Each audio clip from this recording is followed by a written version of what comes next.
Hello everyone. Waves 3. Superposition, reflection and standing waves. In this video, I will be covering the superposition principle, reflection of waves and the concept related to standing waves. So first we shall see the superposition principle. Principle of superposition. For that, we have to consider two or more progressive waves traveling in the same medium without affecting the motion of one another. In this case, the resultant displacement of each particle of the medium at any instant is equal to the vector sum of the displacements produced by two waves separately. This we can see in this animation. In this animation, the third waveform is the resultant or the net waveform which is produced as a result of superposition of the other two waveforms. So, to put this rule in a mathematical form, let y1xt and y2xt be the displacements that any element of this string would experience if each wave traveled alone. That is in the case of a string which is fixed at one end. Then the displacement y of x of t of an element of the string when the waves overlap is then given by y of x of t is equal to y1xt plus y2x of t. So this is the mathematical form of the principle of superposition. Now we can apply this principle of superposition to examine some of the cases. First case is, consider two waves which are in phase with each other. They have the same amplitude, same angular frequency and same angular wave number. If wave 1 is represented by y1xt is equal to a sin kx minus omega t and wave 2 is represented by y2x t is equal to a sin kx minus omega t, then by the superposition principle we have y, which is the resultant or the net waveform, is equal to 2a sin kx minus omega t. This resultant wave will also be in phase with both the individual waves, but the amplitude of the resultant wave will be more. Now we can consider a case when there is a phase difference of pi, that is 180 degrees. In this case, the two waves are y1xt is equal to a sin kx minus omega t and y2x t is equal to a sin kx minus omega t plus pi, which can also be written as a sin pi minus of kx plus omega t, which becomes minus a sin kx minus omega t. So now if we apply the superposition principle, we get the resultant wave y is equal to y1 plus y2 is equal to 0. Now for the third case, when the phase difference is greater than 0 and lesser than pi. In this case, the two waves can be represented as y1x t is equal to a sin kx minus omega t and y2x t is equal to a sin kx minus omega t plus phi. In this case, by superposition principle, y is equal to y1 plus y2 is equal to 2a cos phi by 2 sin kx minus omega t plus phi by 2. This is arrived at by using the formula sin a plus sin b is equal to 2 sin a plus b by 2 cos a minus b by 2. So, in these two slides, we have examined the principle of superposition. Now we shall see the concept of reflection of waves. Reflection of waves. Reflection of waves is the change in the direction of a wave upon striking the interface between two materials. When a wave strikes any interface between any two mediums, the bouncing back of wave is termed as reflection of waves. Based on the interface, the reflection of waves is different.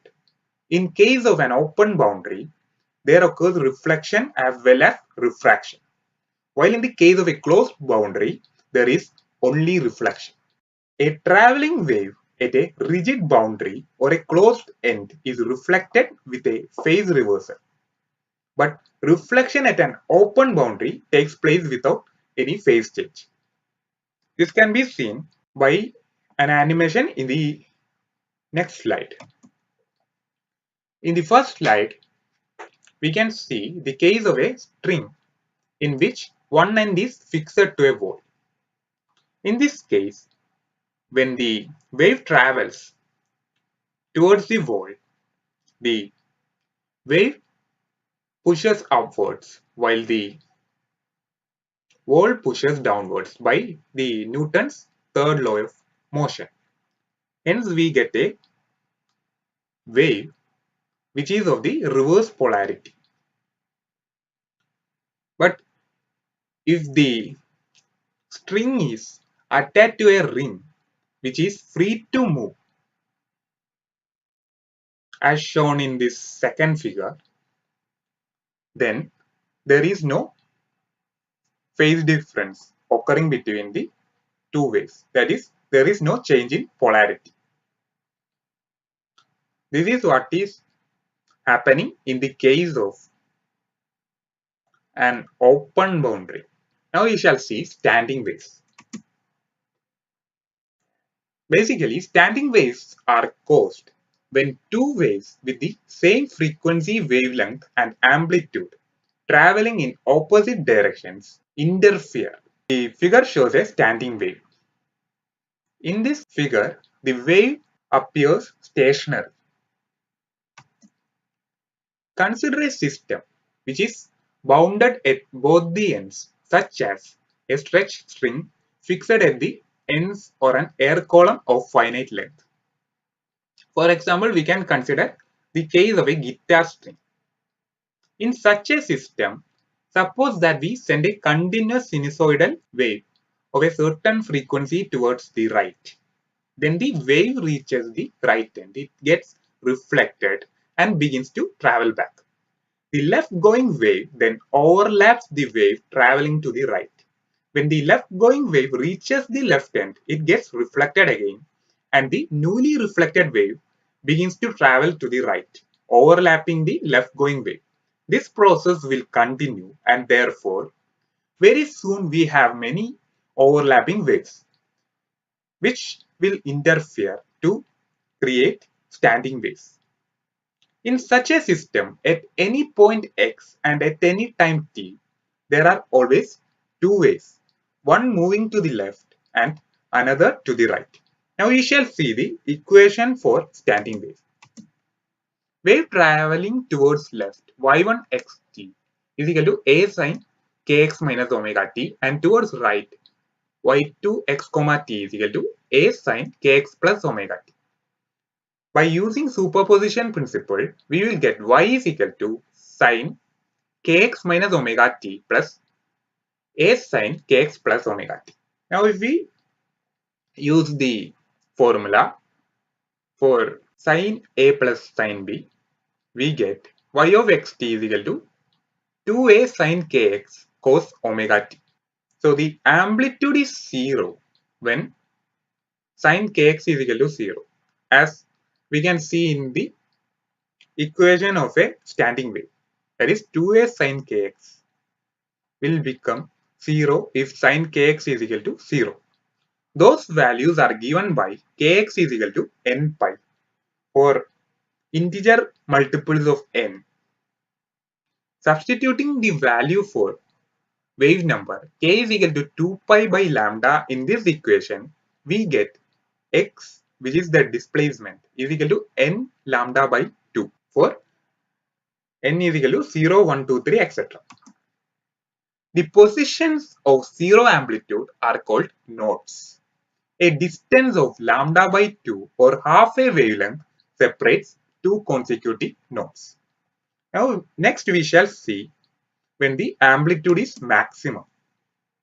That is, the amplitude has a maximum value of 2a when modulus of sine kx is equal to 1. Those values are kx is equal to n plus 1 by 2 the whole into pi for integral multiples of n. Now if we substitute the value for wave number in this equation, we get x is equal to n plus 1 by 2 into lambda by 2, where n is equal to 0, 1, 2, 3, etc. So the positions of maximum amplitudes are called antinodes. The antinodes are separated by lambda by 2 and are located halfway between pairs of nodes. Now we shall see a mode of vibrations of a system closed at both ends and single. First we shall see at both ends. In this case, that is, we can consider the case of a guitar string or a harp string, which is bound at both ends. So for a stretched string of length L fixed at both ends, the two ends of the string have to be nodes. If one of the ends is chosen as position x is equal to 0, then the other end is x is equal to L. In order that this end is a node, the length L must satisfy the condition L is equal to n lambda by 2 for n is equal to 1, 2, 3, etc. This condition shows that standing waves on a string of length L have restricted wavelength given by lambda is equal to 2L by n for n is equal to 1, 2, 3, etc. Hence, by using the equation for velocity of a wave, we can find the frequency nu is equal to nv by 2a, where v is the velocity of the wave, traveling wave, for n is equal to 1, 2, 3, etc. So these are the antinodes and nodes formed in the case of each integral multiple of n. First is the fundamental or first harmonic, then there is the second harmonic, then third harmonic, fourth harmonic, fifth harmonic, and sixth harmonic. Now we shall consider the case for a system closed at one net.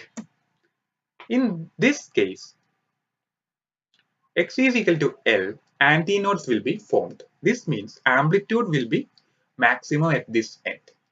So length L must satisfy the condition L is equal to n plus 1 lambda by 2 for n is equal to 1, 2, 3, etc.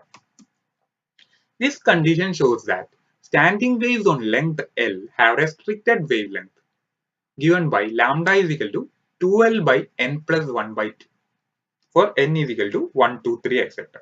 Frequency nu, which is given by n plus 1 by 2 into v by 2L, where v is the velocity of the traveling wave for n is equal to 1, 2, 3, etc. These figures shows the harmonics in this case. First is the first harmonic, then odd harmonics are present. That is the third, fifth, seventh, ninth, 11th. An example is the case in which a pipe is immersed in a liquid. So this is the end of this video. In this video, I have discussed the superposition principle of waves, reflection of waves, and standing waves. If you have got any doubt in any of the concepts discussed in this video, please comment in the section below. Thank you.